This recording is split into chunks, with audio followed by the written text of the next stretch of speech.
Okay, so welcome everyone. Tomorrow is International Holocaust Remembrance Day, a day to honor the lives and the stories of the victims, but also to remind us that we all have a responsibility to learn about them so that they are never forgotten. And so we are so grateful for the support of the Israeli Foundation's Holocaust Memoir Program, for our students to have been able to read a tapestry of survival, to learn about the history of the Holocaust, but also a very personal story, with insight into the heart and mind of a survivor in all the lessons that were shared about courage, perseverance, and seeking the good in everything while not forgetting the past. So on behalf of our grade 7 classes at Our Lady of Mount Carmel and St. Isidore, I would like to welcome Ellen Beaumont and Mark Cluche from the Israeli Foundation and Leslie Mezei for gifting us with your story and your presence today so that we may continue to learn from it.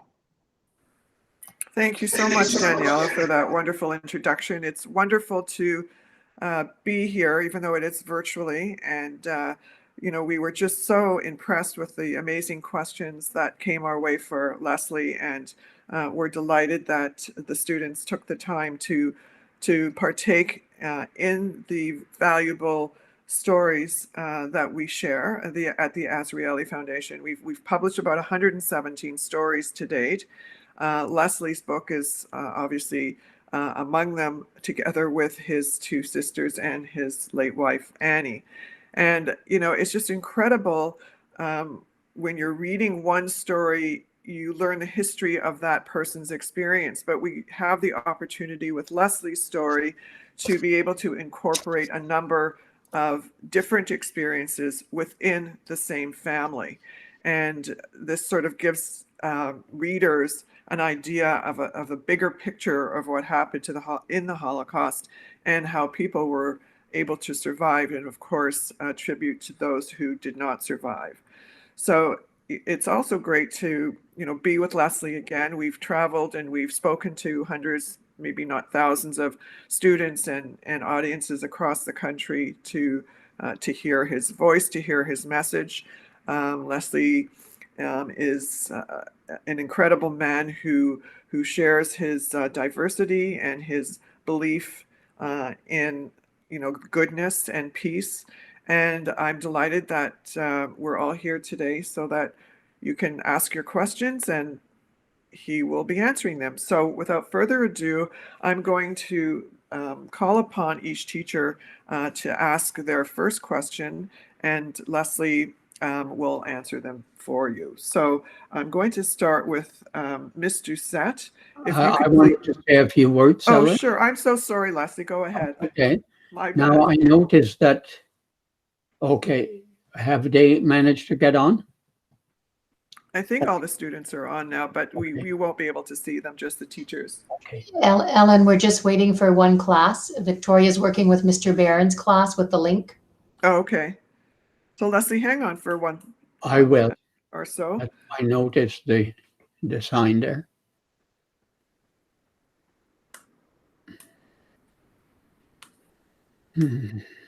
So I'm just going to fill in some quiet time that I'm just going to elaborate a bit on what Daniela said and about tomorrow being International Holocaust Remembrance Day. It's a significant day because on January the 27th, 1945, the Red Army came to Auschwitz and liberated the remaining prisoners that were there. There were about 7,000 that were left behind that were too sick to go on the death marches. And it was only a matter of weeks before that the camp had been evacuated, when they knew the Allies were, the Germans knew that the Allies were coming in and they were losing the war, that they evacuated the prisoners and they went on these death marches where thousands and thousands died during those marches. So this provides us with an opportunity to really, honor those 6 million Jews that died, that were killed, that were murdered. And of course, it also commemorates those that lived with the memories of the Holocaust, of the horrors of what happened, and to, deal with the consequences, of the war, which, affected survivors in many different ways. So it's also an opportunity for others to learn about the Holocaust and to realize the valuable lessons that can be learned through this unprecedented time in history. So, it's an important time to reflect and an important time to really commemorate this significant date.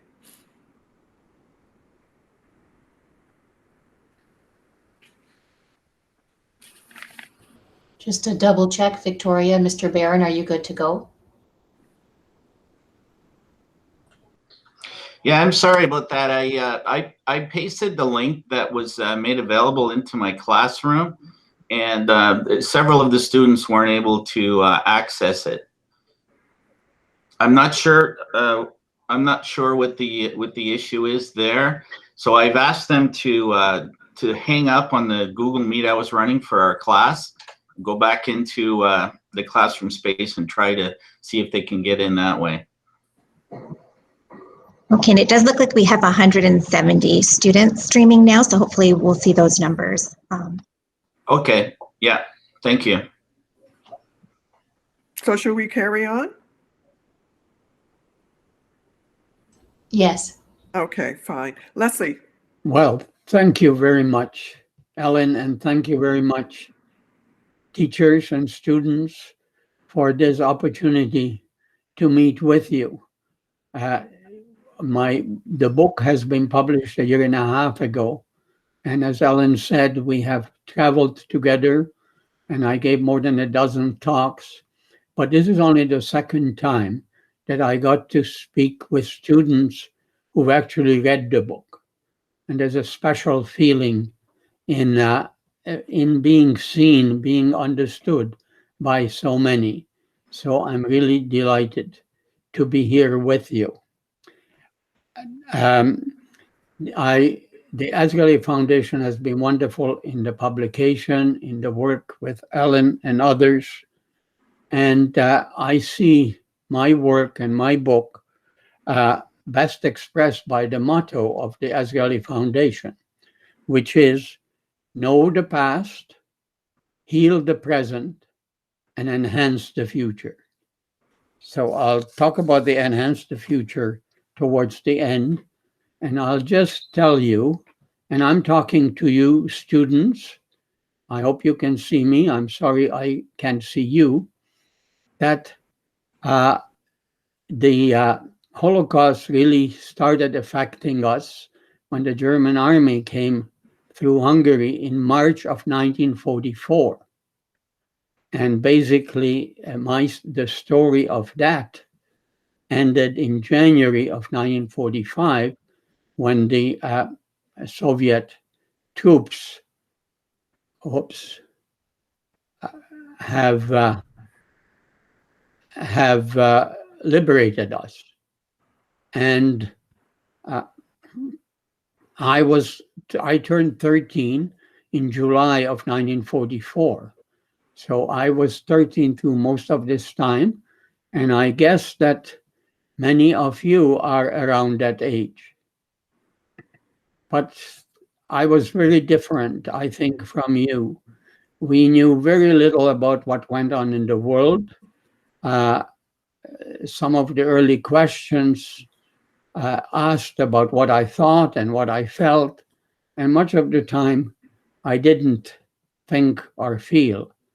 I just went along with whatever was happening, and we can talk about that later. And in fact, life was somewhat of an adventure for me, with a few exceptions.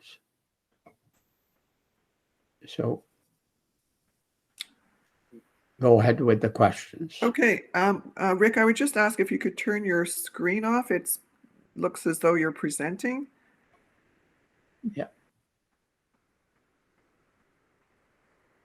I can't hear you, so I don't know what you're saying, but your screen. Sorry about that. Sorry. Yeah. No problem. I was just doing a workaround because several of my students weren't able to get this feed. So, but I'll turn this off. Okay. Great, thank you. Okay, so the first question I'm going to ask Ms. Doucette, if you could please ask the first question of the main questions that your students would like to know. Okay, thank you. The first question is from my student Matilda, and she asks, what made you want to write a book about your life and how you survived? Thank you, Matilda. So I have done various kinds of writings all my life, but a few years ago, during the Holocaust Education Week, there was a meeting at the Scarborough Missions, which did a lot of, which is a Catholic missions now closed, that did a lot of interfaith work. And at this meeting, there were these books on the table that were published by the Israeli Foundation about the stories of Holocaust survivors who've come to Canada. And I said, I could do that. And so I contacted them and then put my story together. So that's really the answer. And what was it made you decide to include your sisters and your late wife? What was the reasoning behind that? Well, I was fortunate that both my sister Magda and my sister Clary already had their story, although it was in Hungarian. I thought it would really fit in well, and then by almost a miracle, I discovered in a box my late first wife, who was also a Holocaust survivor, her story in this box from a first-year sociology essay. And so we were able to put together the 4 stories into the one book, each in our own first-person language. Thank you. And are there any follow-up questions from any teachers or students? Okay, well, we'll go on to the next question, and that would be from Miss Roca. I know that there are a couple of questions from that classroom. If you could please go ahead and ask the first question on that list there, please. Thank you. Can you describe what you felt during all of the bombings you experienced? The bombings. Well, this was really one of the few times that I felt afraid. Most of the time, as I said in the introduction, I was a rather happy-go-lucky guy. We didn't know what's going on in the world. We didn't have TV or radio even, and there wasn't any real discussion in my family. So the bombings happened late in my story, late in that year, in December, where we already were at this apartment house that from which other Jews were taken away. And the Soviet army had surrounded Budapest, and they were shelling and they were bombing. So we spent all the time in a cellar. And when you hear the bombs coming down and hitting, and you don't know what it's hitting, then I must say that I felt afraid. On the other hand, my brother Lolly and I went out to try to get bread, and I tell the stories in the book of ways we got around the long lineups. And when we were out on the streets, it didn't feel afraid. You were active, you were doing something. And even though the planes would come down low, and so you couldn't even hear them, and were machine gunning. So we'd have to jump into doorways. Any other follow-up questions? I think there was just one more question. Okay. Could you forgive the people that persecuted you?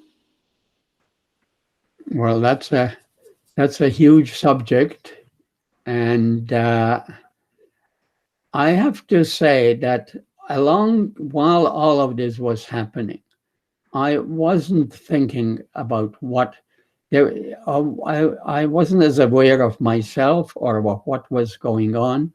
I was busy living and enjoying and so on, except, as I said, with a few exceptions. So it was really in 1999 that the question of forgiveness came up at all. By this time, Annie had died in 1977, and that started me on a spiritual journey and on an interfaith journey. And I learned much from different traditions, including the Christian one. But so that was when I went to Auschwitz and went on the tour of Auschwitz and went to Birkenau, where my father would have been brought on the trains directly to the gas chambers and crematoria. And that's where I wanted to let my father's spirit go. And that was only in later years that I was somewhat obsessed by the idea that here he was taken away when I was having a good time in Budapest. I'll talk about that later. And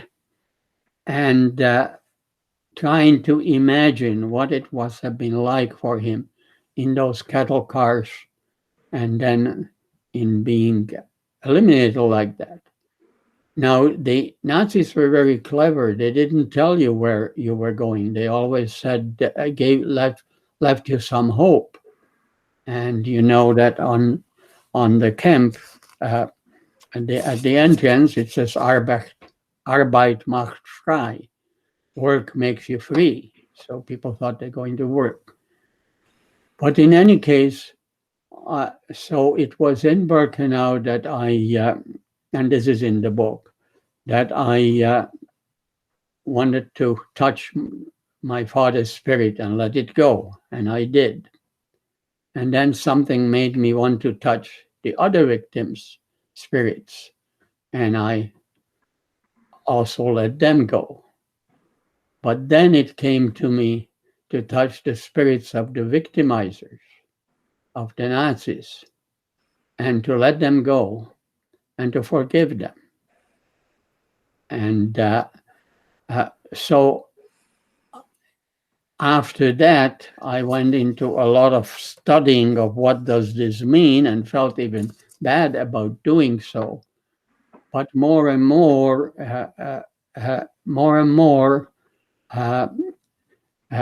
including reading Weizenbaum's book on the whole issue of forgiveness, I do believe that it's really important for us to forgive, and it's more for us ourselves than for those others. But also, it came to my mind, Jesus saying, they know not what they do. Thank you. Is there any follow-up questions? That's it. Thank you. Thank you, Leslie.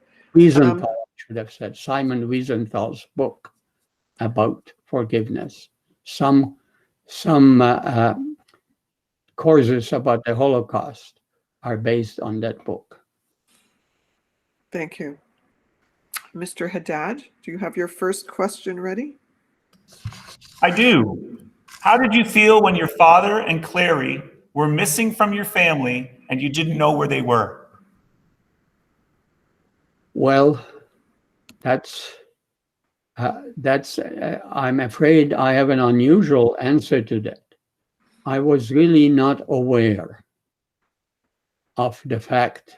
Clary had already been living separate from us, but this whole coming to Budapest, because as I said, the Germans came in March, it must have been in probably in April that my father was warned that that they were going to take all the Jews away from the countryside.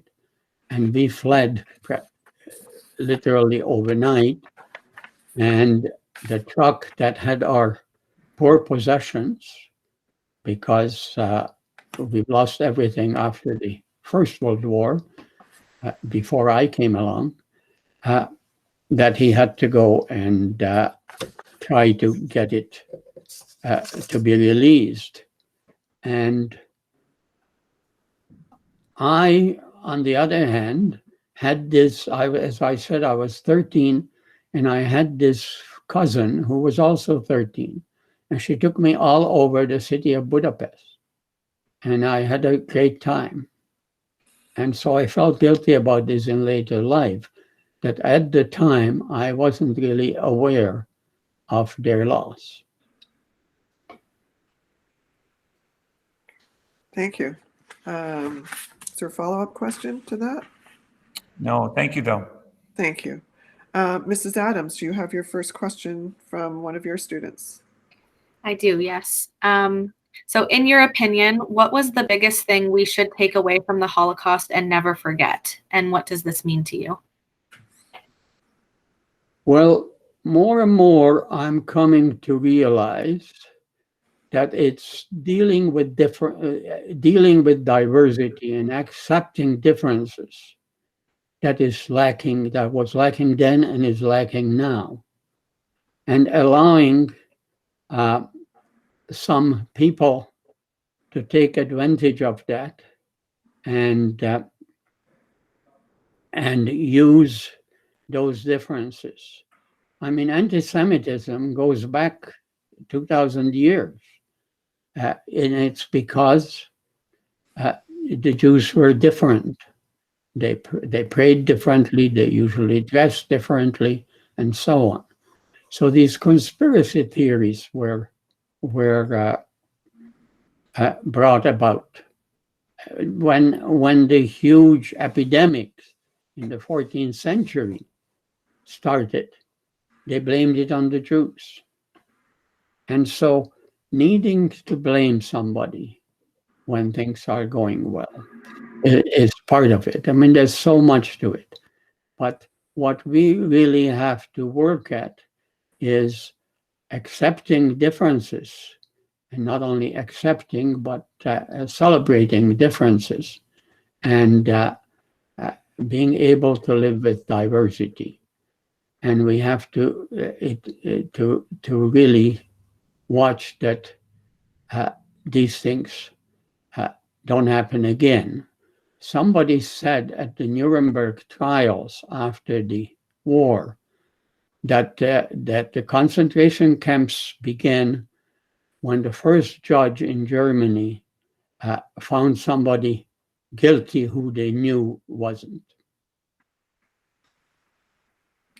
Interesting, thank you. Any follow-up to that? A student in my class wants to know if Leslie thinks that this will ever happen again, and it's by Jaden, from Jaden in my class. He would like to know if you think that something like the Holocaust would ever happen again, why or why not? Well, I used to think that I'm an optimist, that I think always that things will turn out well. But more recently, I've been less optimistic, but I'm not cynical. Skepticism is not as bad as cynicism. But what I've come upon is hope. And there's a book called Active Hope. And that what we need to focus on is is actively working towards what we hope for, even if we don't know whether it'll succeed or not. So I've been using these talks to talk about unity in diversity, and I'll talk more about it later. But could it happen? I would say that a number of years ago, I would have said never, no way.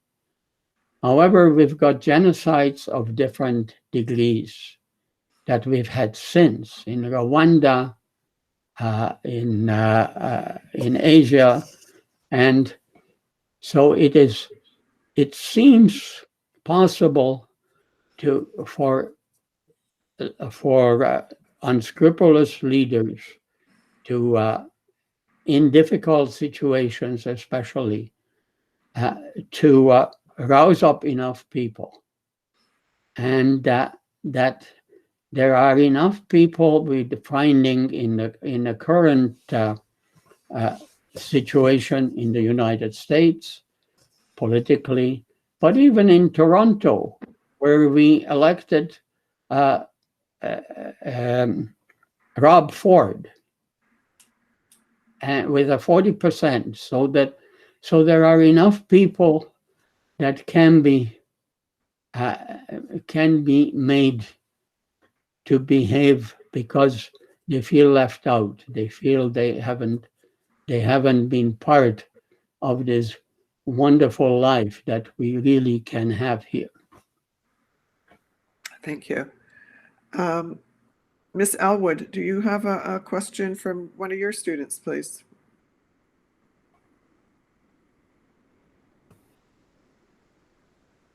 Is my mic, can you guys hear me? Yes. It froze. Okay.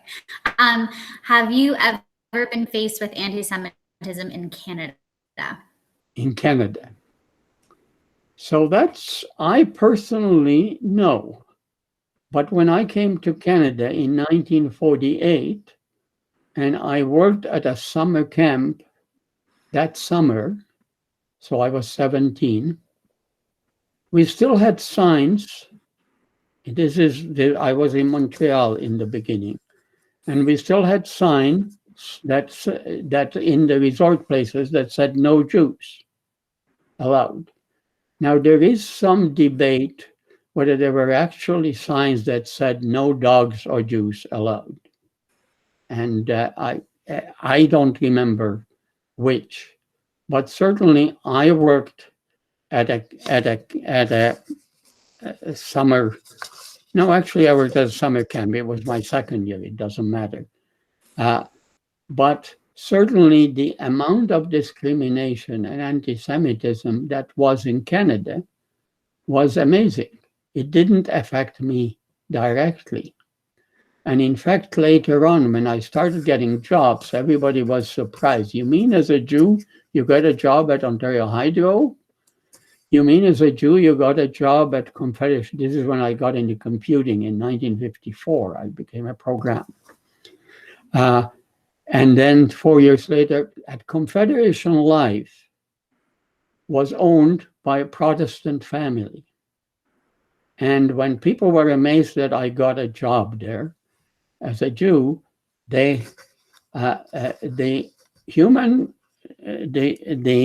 one of them said that 10 years before, they would not have hired even a Catholic. So there was less acceptance of diversity as we have now. Now, soon after that, there was so much prosperity after the war that they needed workers, and we had a large immigration from Italy and so on. And a lot of that discrimination disappeared, except at the very top. Interesting, very interesting. Just to hear that, I mean, it doesn't seem like it was that long ago where, you're reading signs like that, and it's frightening to see that. But we have come a long way, and I think that, we certainly live in a very much more tolerant country than most, and that we are fortunate. But I think we still need to be very diligent, and we need to be proactive. And one thing I'd like to say is that when I was still a young man, I decided that if I hear whether it was a comment, whether it was anti-Semitic or other form of bigotry or racist, they used to talk about Pakis and so on, that I would speak up. And I'm saying to you students, this is one thing you can do. If you hear somebody say anything, in a joke even, against another group, to speak up. And it's difficult to do, but a lot easier if you had made that decision beforehand. So I found on a number of occasions, I'd get my hand up and I'd speak up and say, that joke doesn't have to be about a Jew, or this should not be said about a Pakistani. Agreed. Mrs. Hastings, could you please ask your first question?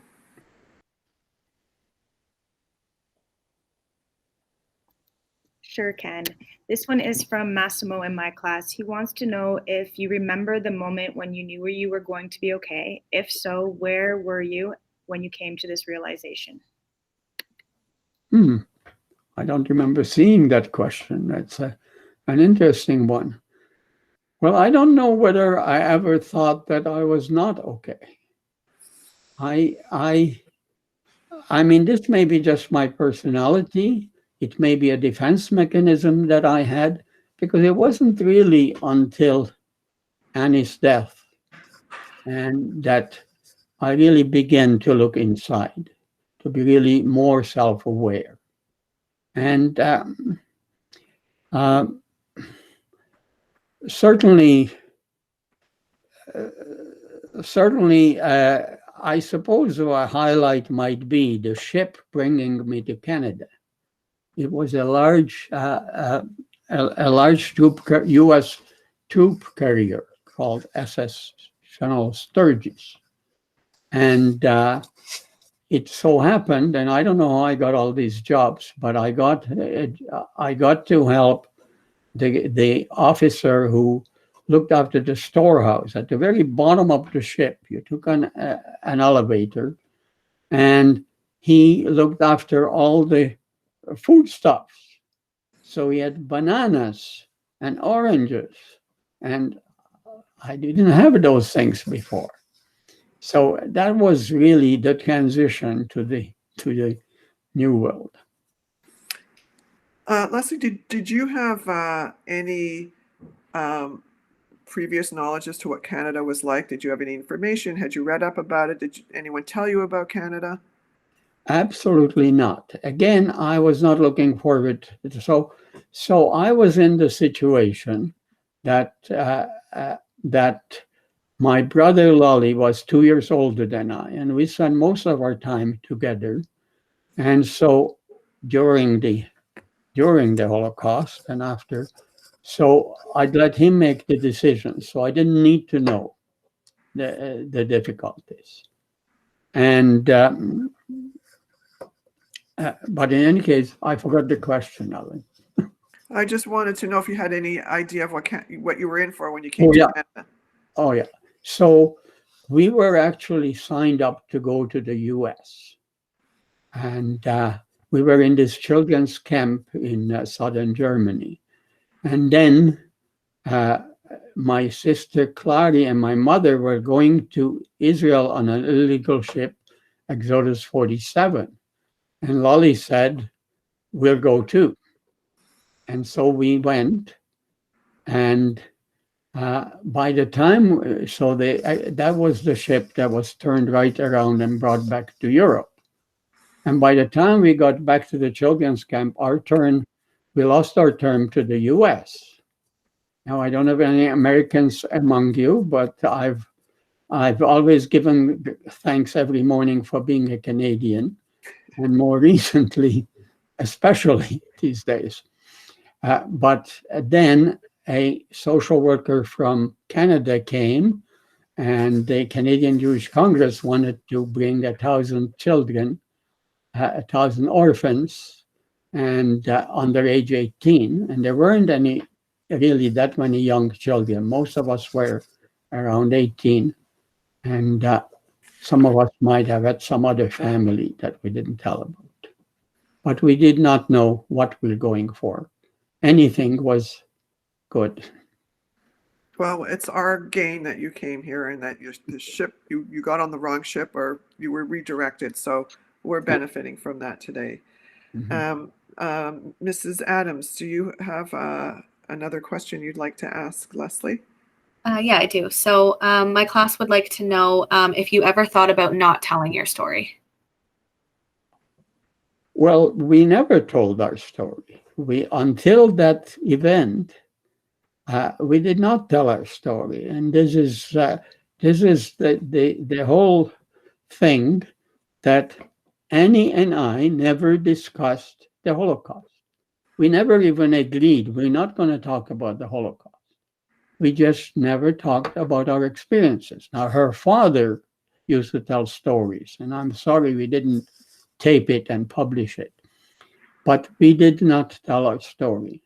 And indeed, as I understand it, and Ellen will know better, most Holocaust survivors didn't start writing about the Holocaust till about 40, 50 years later. And so however, there is something in me that wants to express myself. Maybe it's the way I can find, maybe it's what makes me look inside and learn more about myself. But I have become a communicator, and I've been working on another book on my spiritual journey, which is a whole other story. So it was not something that I intended to tell my story, especially in the Holocaust, until I saw that it was possible and that one didn't have to go and knock on the doors of publishers, which is difficult, that the Azrieli Foundation would look after it. Yes, and just to reiterate what Leslie said, it's very true that survivors did not share their experiences after the war for many reasons. One is that people weren't interested in listening to the stories. Some were in disbelief, and I think that a lot of survivors just wanted to come to a new country, start their lives over again, and not think about what they had lived through and burden their children with their stories. And they just wanted to move forward. But then I think it was with the Eichmann trials in the 60s that then the survivors started to share their stories, and more so, as they got older, they felt that it was important that the stories be told, especially with the rise of anti-Semitism and other genocides, that that the stories be told, shared, and that there were many valuable lessons to be learned as a result of it. So there was an influx of stories after that. Okay, on to the next question. If I may add. Yes. If I may add, in fact, most of the time I actively avoided thinking about the Holocaust, reading about the Holocaust. Occasionally would see a movie and would think about it. So writing this book and publishing this book has turned completely around, because now it's become my sort of main calling, to be telling the story and to be talking about what we learned from it and what we have to do. And I call my talks From the Holocaust to Unity in Diversity. So I now feel that it's something I really want to do.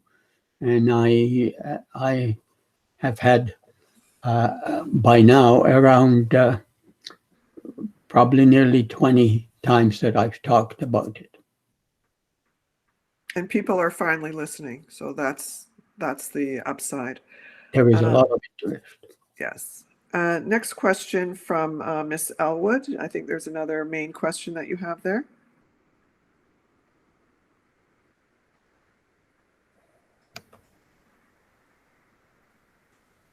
Miss Elwood? Yeah. Oh, okay, yes. Sorry, my computer keeps freezing.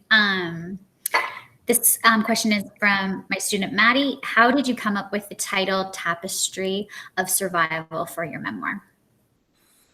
Well, that was the brilliance of my editors at Azrieli Foundation. So I put together my story, Magda's story, and Clary's story. And then later on, I found Annie's story, but I think that was after that. But they came up with the suggestion that instead of giving the whole story, that we break up each one, so it becomes like a novel where you get an episode and then you go off to a different one and to a different one, and then you come back. And I think the title came also from them. Ellen, my editor's names? Ariel Berger. Ariel Berger and Devorah Levin. Devorah Levin were my editors. And not only that they did this, but they also encouraged me to put more of myself in, more of my later life, more of the things that I believe and work on. I thought that, for example, that to put in the part about forgiveness, that's something Jews have a difficulty with. Most Jews, when they were surveyed, said only God can forgive that heinous crimes. But they encouraged me to put more of myself in. So so the story was entwined and made it a better book. Thank you for the question. Thank you. Mrs. Hastings, did I miss you? I think I don't know whether you asked a question. Yes, and that there was one more main question that our class had is, how do you think life would be different if the Holocaust never had happened to you? Well, that is something I have often thought about, because my family had this difficult story that my father was one of the few Jews who became a lawyer. He married a rich girl, and they had not only a villa to live in, but also an apartment house that they got the rent from. And then he went off as an officer in the First World War. And when he came back, there was a hyperinflation, and they lost a lot then. And then later, there was the 1929 crash, which is 2 years before I was born. And so they basically lost everything. By the time I came along, we didn't live in the villa. We didn't have governesses, which I'm told was a blessing, because apparently they were abusive. And I think, by the way, that probably of our 5 children, I ended up the best, if I may say so, in terms of leading a normal life. And so we ended up in a rented house. A picture of it is in the book, or if you guys are seeing the book online, I assume the pictures are with the Kindle version. So it is on there. And my father had a brother who was a lawyer also, who was who went to New York, and they helped with the rent. So the question is, would I have been able to go to university if nothing changed? Turns out that I was a top student and so on. And I don't know. I have a feeling I would have found my way somehow, but how much of a contribution I could have made, I just don't know. But you did go on to continue your education when you came to Canada. Oh, absolutely. I mean, in fact, our brother Polly kept telling us, because the family was going to Israel, but Polly kept telling us, you have to study to make something of yourself, and you have to go to America to do that. And so we came to Canada, and the rest of the family went to Israel, and Canada had the opportunities to do different things. Great, wonderful. Thank you, Leslie. Ms. Doucette, you have a second question, I see.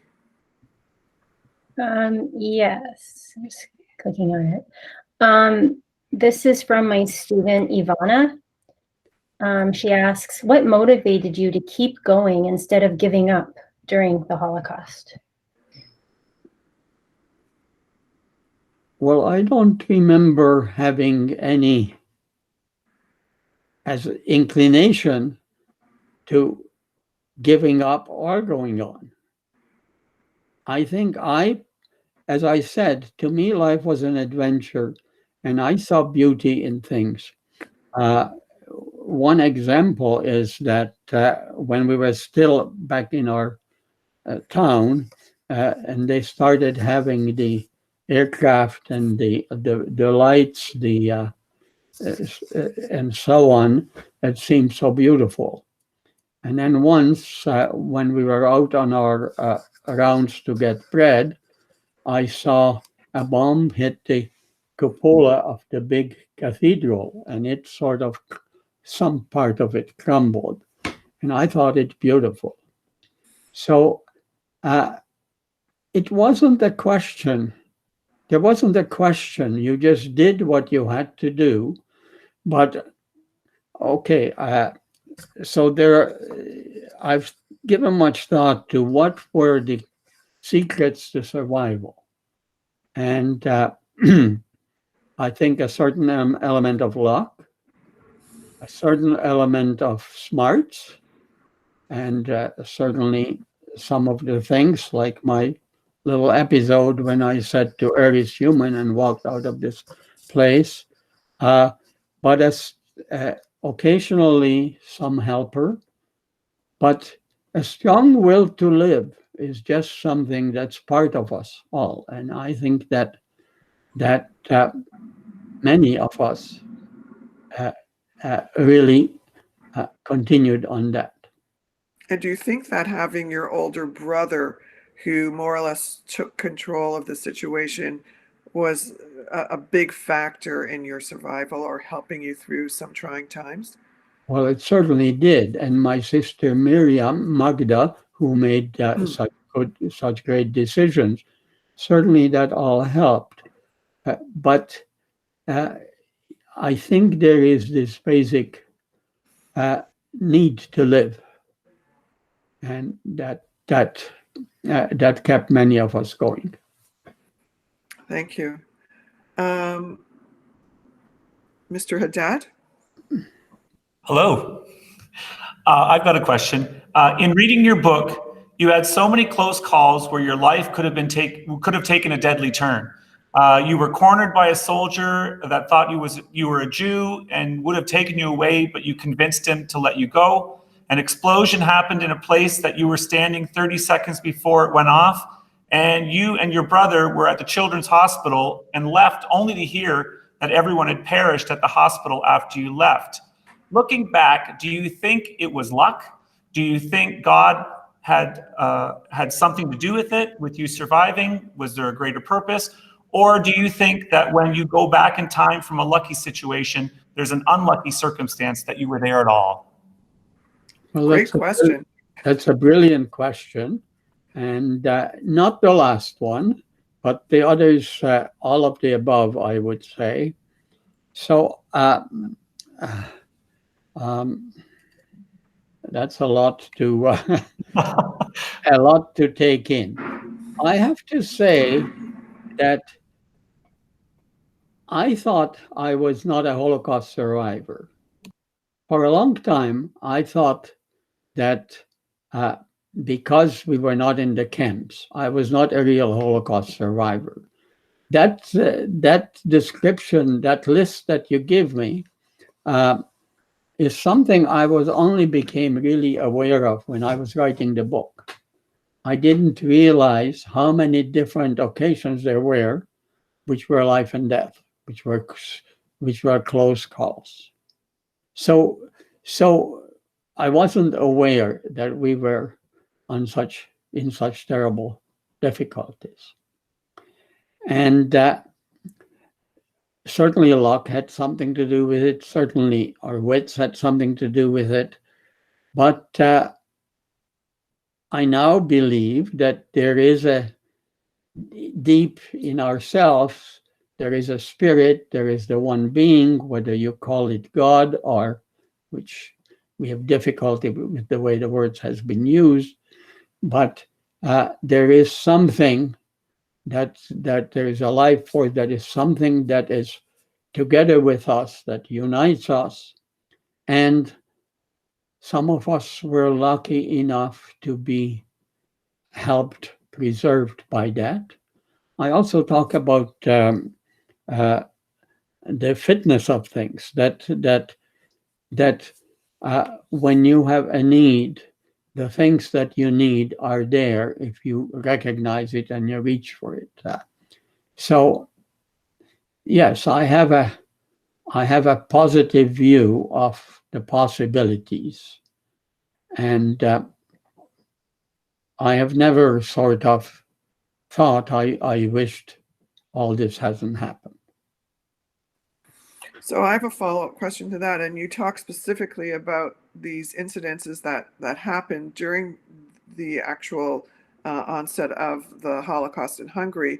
But what about, and I don't know if I've ever heard you speak about how you felt when the edicts and the laws were put in place. So when you had to wear the yellow star, when you were forced out of your house, when your possessions were taken away, when you lived, from day to day trying to, go for bread, like, were those things that you noticed then, or was it a reflection when you were older that you realized that you were, being isolated and persecuted in such a manner? Definitely when I was older. This 13-year-old kid that just went along with the game was not really aware of those things as deprivations. We did what we had to do. It was only later on that I realized. So we didn't feel that we were so deprived. There was new adventures always. So as far as the anti-Jewish laws, it affected my father. It meant that he couldn't make a living as a lawyer and made him poorer. But I wasn't really aware of that. And when we went into the capital, the Budapest, it was so many amazing things that were so different. So it was later that I realized those things. On the other hand, I have to mention that when I was about maybe 12 years old and my father could no longer practice law, he wrote a petition to the government that he was a Hungarian, and he considered himself a Hungarian first and a Jew second. We were what you'd call assimilated Jews. And this petition was typed by me. I didn't know what was in it really, but I'm sort of now amazed that he trusted me to type this. What was in the document? A petition that he should be exempted from the laws against Jews because he has served the country for so long in so many capacities, including being an officer in the First World War. So I imagine he never heard back from anybody. No, he did not. And it was before then, in 1941, that he wrote this brilliant book called The Jewish Dream, in which is a utopian one, in which this great wealth is left, and everybody is trying to say that it's their family that should get it, and one would want to use it to build the state of Israel in Palestine, someone to use it in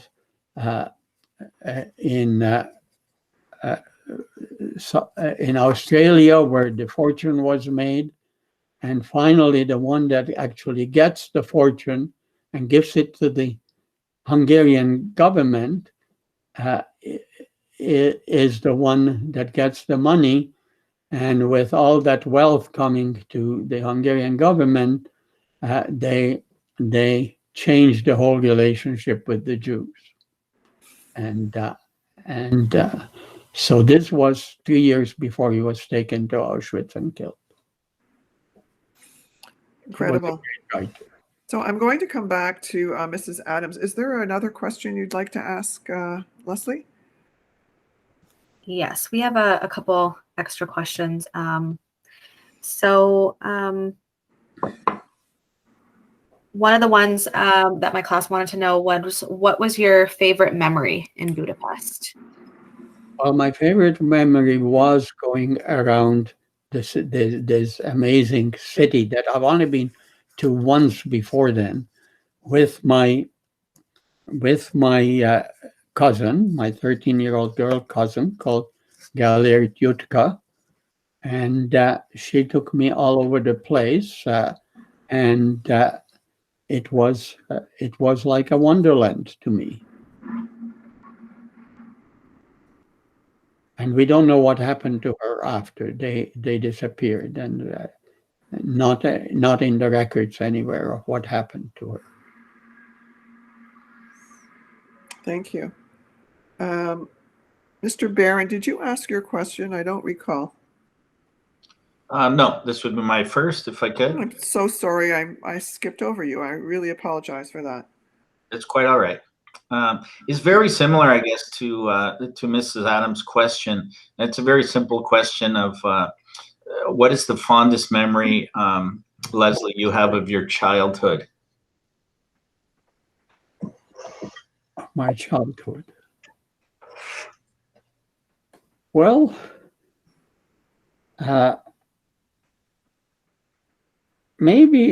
certainly going to the parks and forests around the town of Goodaloo. Goodaloo was, excuse me, a town of 10,000 people. Sorry. And it was surrounded by forests and parks.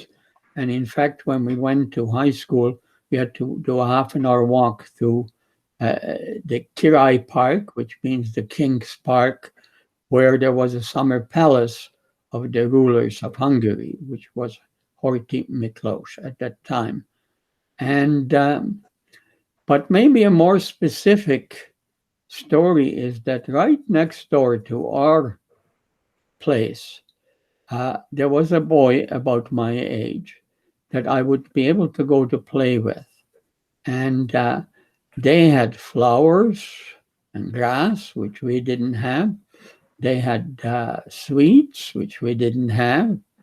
And he had one of these, what do you call the thing which is like a board, but with a handle on which you could slide. Like a scooter, like a scooter. Yeah. So he had this scooter. So going there used to be really a special experience. And then one day he was told by his parents that he could no longer see me because I was Jewish. That was the end of that. How did that make you feel? Like, did you think about that at all? Not that I can, it's a question of, is it that I don't remember, but not that I can remember. I just went on to the next thing. That's a positive attitude that you've maintained through your life, Leslie. Mrs. Hastings, are there any more questions from your classroom? They just had some small follow-up ones. One was, did this experience make you hate or dislike people from a certain area? And did you ever think about revenge?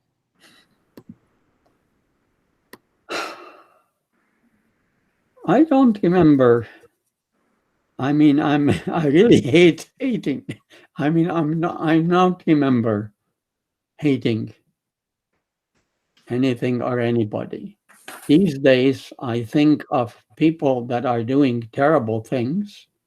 I don't know. Take the mob at the Capitol in Washington. I mean, these are people that are put up to and led by people, but I feel sorry for them. And a lot of that kind of behavior comes from mental problems. There are people who are so needy that anybody can incite them into things. But I don't remember ever having a hate. I must say I didn't actually have much contact with the Nazis, other than that episode where they were going to take us all away when I was visiting in that apartment house. I personally didn't really have much contact with them. Or when we went to that Red Cross place in this hospital, well, for one thing, Louis decided let's go because there was gunfire in the night. but I don't remember the people that were running these places. So no, I was somehow saved from feeling hate or thinking of revenge. Thank you for that. Now, I think the remaining questions, Mr. Haddad, if you could read your next questions, and then I'll just see if there are any other teachers that have any further questions, because the remaining questions are from your class, Dean. Okay. Does surviving the Holocaust make you look at life differently and appreciate it more? Young people today take life for granted and never have to think of everyday life as life and death situations. Does the constant worry and stress your family went through make you appreciate differently than others that have not experienced this? I think yes, although I'd say the constant stress and fear was more on my on my older siblings and my parents, I assume. However, I married Kathy, who is a Canadian of English background and who's lived here all her life. And we do see the difference in the way we approach these things. To me, everything is sort of a life and death kind of thing. I now, and I didn't then, but now I look at what is possible. So I believe in hoping for the best, but preparing for the worst. And I think it has affected me more than I gave credit to it before. So since I've been writing the book and talking about it, I believe it does make a difference. And that's why I feel it's important to do these kind of talks. Thank you. Mr. Haddad, before we go on to another one of your questions, is there one of the other teachers who had a follow-up question or another question that they would like to ask Leslie beforehand? Yes, Salwood? One of my kids would like to know if Leslie, if you have any trigger memories or fears that still come up today. Well, that's an excellent question, because although I did not have specific memories of specific fears and so on, once every few years, I used to have a sort of an anxiety attack where I suddenly thought, I'm doing so well. Everything is so good. And here I am, the little boy from Gödelö, who has no right to live according to the Nazis. So somehow that got impressed in me, even though I wasn't aware of it at the time. And I'd have these anxiety attacks for a few days at a time, once every few years. And one of the things that the forgiveness experience in Auschwitz helped with is that I haven't had any of those ever since then. I'm more able to accept my good luck, my good fortune in being able to learn and grow and help others.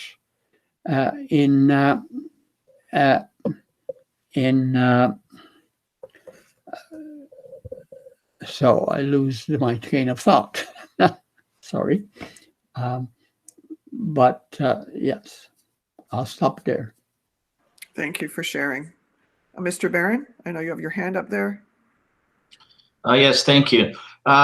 It's not a question, like a specific question, but as we were reading through the book, the sections on the wartime, some of my students were starting to try to get their minds around the idea of one occupying force being the Nazis, and then another force coming in being the Soviets, and a sense of what that must have been like to have two forces coming in from opposing sides trying to take the territory that you were in.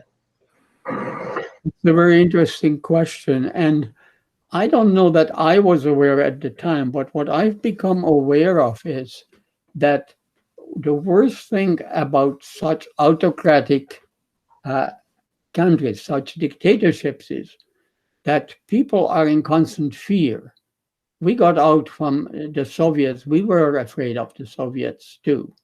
And my brother Polly, who was in forced labor in the Ukraine, was actually captured by the Russians, and he was in a Russian prisoner of war camp until they realized he was Jewish and they should let him go. On the other hand, Raoul Wallenberg, the first Canadian honorary citizen, was taken by the Soviets and never released, and we don't know what happened to him. So the worst thing is that there is constant fear that somebody will tell on you, whether it's true or not. People used to, I mean, it's from a lot of reading and so on I've done, that if they may want your apartment and they'll say something bad about you and that something could happen to you. So yes, we as a family certainly wanted to get out as soon as we could from Hungary under the Soviets. Thank you. Ms. Roca? The students just had 3 more questions. If you could go back in time, is there any decisions that you would like to change? Well, I wish I understood more. I wish I knew more. But I don't know that I made a lot of decisions. So not that I'm aware of. Thank you. We'll come back to you, Ms. Roca. We'll just give the other teachers an opportunity. Ms. Thompson? Ms. Hastings, sorry, I don't know. Is it Ms. Thompson? It's both. It's Hastings Thompson. It just depends on the day. We have a few follow-up questions that the kids have been putting into the chat. One is from Giovanni, and he would like to know, if you were of the appropriate age now and a war were to happen, would you fight in a war? What are your thoughts about war? Well, in a way, I feel sorry for you guys, because I think you're so self-aware and you know so much about the world that it would be much more difficult for you than it was for me. I think when I think back to, especially from your questions, and my experience is not typical of the ones who were in the camps. They were in constant fear, and I don't remember being actually hungry. We didn't have a lot of food, but I don't remember ever starving. So I would say that knowing what I know today, it would be a much more difficult thing. And whether the Jewish community as a whole would have had not go along as meekly as it did, I don't know. That's a whole long discussion that goes on about that. Thank you. Mrs. Adams, I know you had a follow-up question. Yeah, so my class would like to know, we're sure that January 27th, 1945 was a day that you wouldn't forget all year round, but do you have a ritual or anything special that you take part in on this memorable day? Not personally, no. There is, what I'm now doing, because there's so many things, I get I have a resource list I'll send to you, and you'll decide whether to send on to the students. But so they all have online things now. I am going to go at 4:00 today about anti-Semitism in the U.S.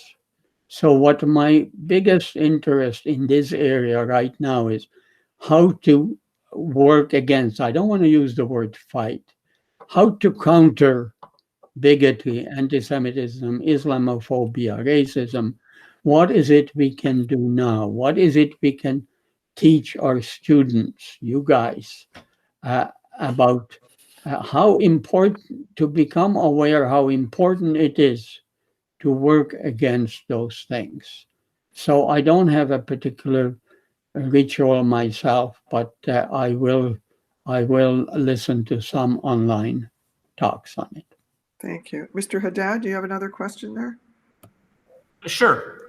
After the war, you emigrated to Canada and some of your family members emigrated to Israel. Can you express what Canada was like in regard to welcoming you as a Holocaust survivor, and what Israel was like welcoming your other family members as a Holocaust survivor? Did you ever compare your experiences with the other family members' experience with the state of Israel? Any advantages or disadvantages? Well, as my brother Paul suggested, it was easier to get an education here. I was lucky in that so we came to Montreal, and we were in the YMHA, Young Men's Hebrew, whatever. And after about a week, this family, the Winklers, invited me for the weekend. And then they decided to take me in. They had lost a son in the war. They had another son who was a doctor. And they didn't adopt me, but I was with them for about 5 years.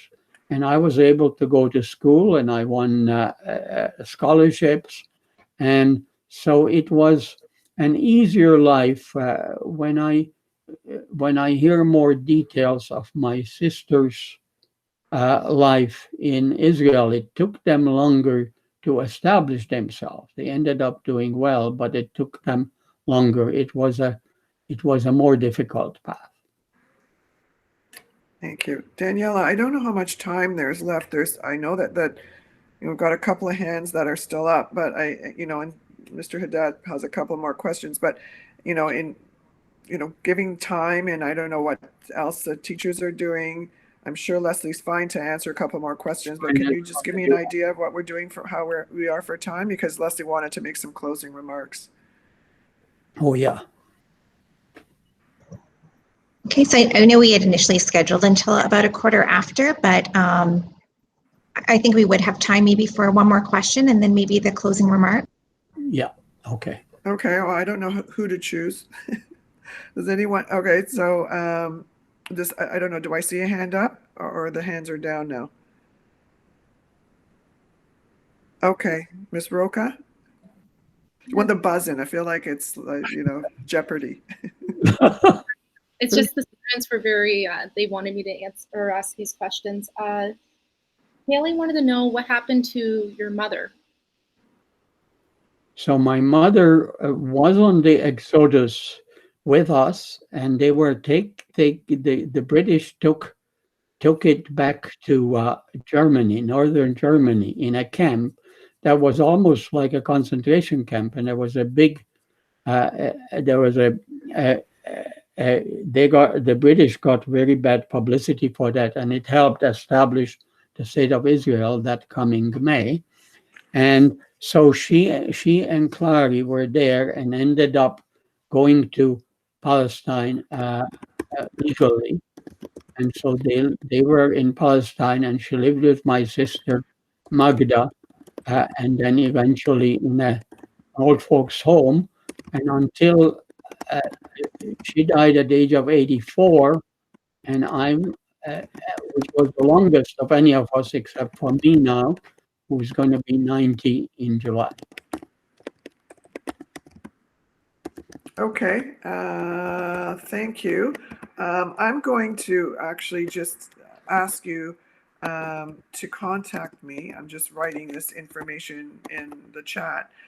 If there are any questions, unanswered questions that your students are curious to know, just contact me directly. Send me the emails with questions, and anything written on the paper here Leslie has, and he's always really happy. I'm speaking on your behalf, Leslie. Leslie's always happy to correspond with you and the students. So Leslie, I know you had some closing remarks that you wanted to make, and so now's your opportunity to do that. Thank you. So I'm addressing this to you students about what I've learned and what I'd like to send to you. And I will send this to you. We've already mentioned the Esgid Foundation motto, how important it is to know the past, to heal our present, and especially to enhance the future, and not to let yourself be negative because of the current difficulties, whether it's COVID virus or it's government mishandling and so on. So lately I've started to think about that there's an actual scale that we have to work against of how does this genocide come about. It starts with prejudice, and we call it bias, we call it bigotry. And then it goes into action, intolerance, discrimination, actual persecution, and genocide. These are things you need to think about. I don't have the time to go in great detail. And then there's scapegoating and conspiracy theories and hate. And as I've already explained, the most important thing is always speak up when you hear it and be aware of what's happening and join those groups that work for the positive. So on the positive scale, you begin with tolerating something and accepting, but actually having respect is that minimum that you really need, and to give equality to others, to deal with everybody with compassion. They're all our human brothers and sisters, and love and unity. So dealing with diversity and differences, as I said, love thy neighbor as thyself, because thy neighbor is thyself in a way, on a spiritual level, and celebrate what we have. So the positive movements we have, certainly anti-racism. I've been involved for about 25 years in interfaith movement, where people of different faiths come together and learn about each other and do things together. The interspiritual includes not only the people within faith groups, but those many people who feel spiritual but not religious, we used to call them, but now we say the spiritual independence, or independent spiritually. And then there is the movement of pluralism. There is a World Pluralism Center in Ottawa, which works without necessarily the spiritual aspect, but it's also within religions, accepting more than one, pluralism, working for differences. And more recently, a lot of us are talking about a new normal, that we don't want to go back after the virus to what was, but to a new normal. We want to be utopian. And basically, unity in diversity. And I just want to end with one quote. I have a set of quotes on unity in diversity that I'll send you. But this idea goes back more than 3,000 years to the Rig Veda of the Hindus. And this is one of their prayers. Let us be united. Let us speak in harmony. Let our minds apprehend alike. Common be our prayer. Common be the end of our assembly. Common be our deliberations. Alike be our feelings. Unified be our hearts. Common be our intentions. Perfect be our unity. Thank you very much for having me. Those are beautiful words, Leslie, and I know I'm speaking on behalf of the teachers and the students, and thank you for giving us so much to think about today about, accepting and celebrating diversity, about the power of forgiveness and seeing beauty in all things too. So thank you so much. I know Dean is going to say a few words too on behalf of the teachers, but also wanted to thank the teachers for sharing Leslie's memoir with your students, and to the students too for your really thoughtful and reflective questions. Dean? Yeah, I just wanted on behalf of the teachers just to say thank you so much for taking the time to do this with us today. Leslie, your story is amazing, and I think your thoughts and your ideas about your life and being able to share it with us is incredible, and we appreciate it very much. So thank you very much for sharing your life with us and your ideas with us and your thoughts with us. And it gives us hope for the future when you talk so positively and so well about these things. So thank you very much for sharing your time with us and doing that. And then also Ellen, who's a very good friend of mine now. We've known each other for 3 or 4 years now, that I've been in contact with her and had Holocaust survivors come and visit our school and come and do some different things. The Israeli Foundation is an amazing, amazing place, and they are available to all teachers and educators who want to use their books and to use their online activities.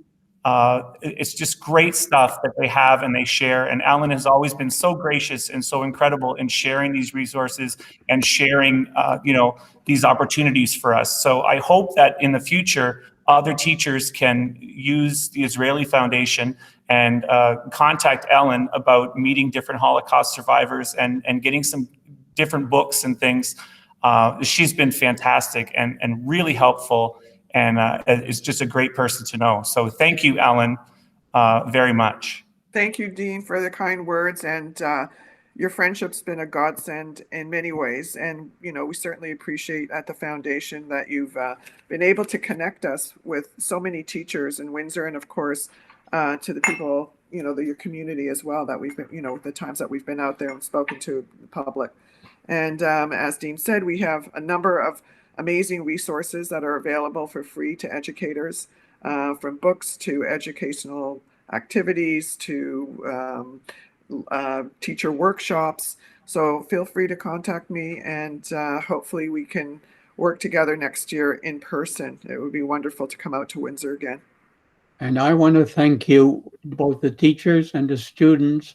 And I want to tell you that one of the things a lot of people are saying is, after each bad pandemics, each crisis is a time for new hope and new better ways. And I hope that for you. Thank you. Anyways, stay safe, everybody, and hope that we can connect again. Yeah. Thank you. Thank you too to Victoria for all her tech support. Yes, thank